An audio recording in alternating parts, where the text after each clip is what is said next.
Kumusta mga Lods at maligayang pagbabalik sa aking channel. Ngayon ay ipagpapatuloy natin ang Chapter 5 ng Mala Solo Leveling Zombie Edition. Pumunta ang ating bida sa isang black market dahil may hinahanap siya. Nagtingin-tingin siya sa mga nakadisplay na paninda at nakita niya si Li Shuixiong na bumibili ng peking bracelet para kay Qijing. Habang naglilibot, nakita na rin niya ang tindahang matagal na niyang hinahanap. Agad niya itong pinuntahan at nagtanong sa may-ari kung mayroon ba silang binebentang matitigas na bagay. Agad namang sumagot ang may-ari na may pagkapilosopo na nagpapatalas lang sila ng mga kutsilyo.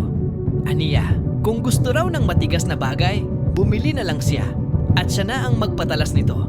Sa madaling salita, bumili siya ng baton. Nagsabi muli ang ating bida na naghahanap siya ng bagay na matigas dahil wala siyang nakikitang matibay sa mga nakadisplay.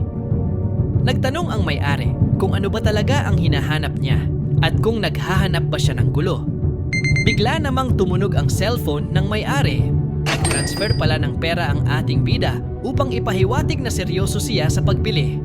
Agad namang tinawag ng may-ari ang kanyang kasamahan upang magbantay muna sa tindahan at sinamahan niya ang ating bida papasok sa loob.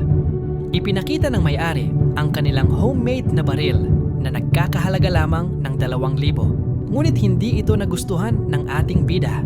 Sinabi ng may-ari na ito ay isang replica revolver na kahawig ng mga baril na nagkakahalaga ng 5,000. Ngunit agad na tumutol ang ating bida at sinabing hindi niya ito tatanggapin dahil nagbigay siya ng initial payment na 200,000. Pero ang iniaalok sa kanya ay tila basurang baril lamang.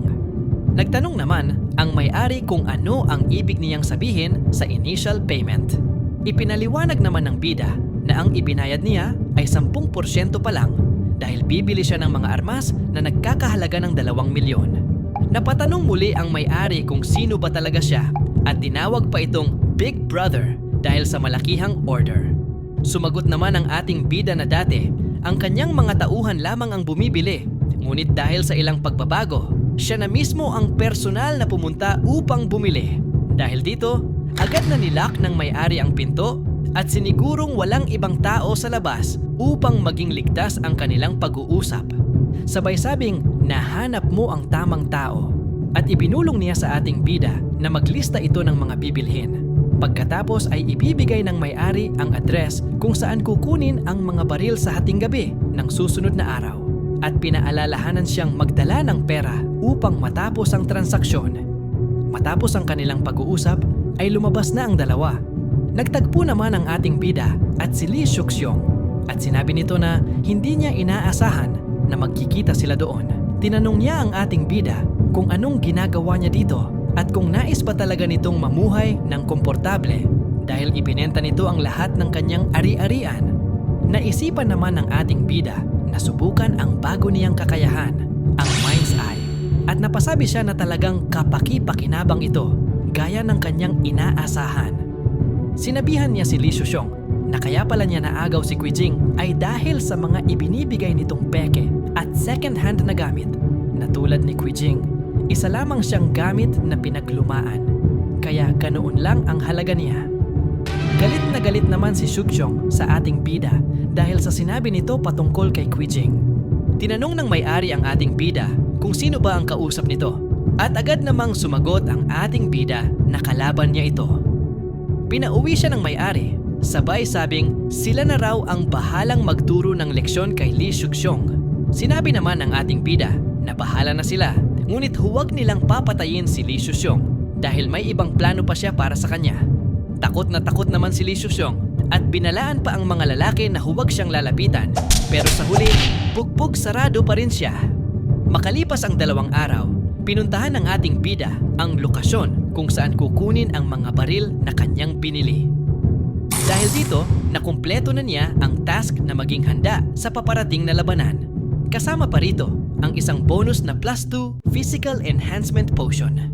Agad naman itong ginamit ng ating bida na nagresulta sa pagtaas ng kanyang pisikal na lakas ng hanggang 40%. Samantala, bumili ang ating bida ng isa pang Physical Enhancement Potion sa system store upang lalo niyang ma-maximize ang kanyang kalamangan sa paparating na labanan. Nagresulta ito sa pagtaas ng kanyang pisikal na kakayahan hanggang umabot ito sa 60%. Sinubukan naman ng ating bida kung totoo na ngang lumakas siya sa pamamagitan ng pagsipa sa bakal.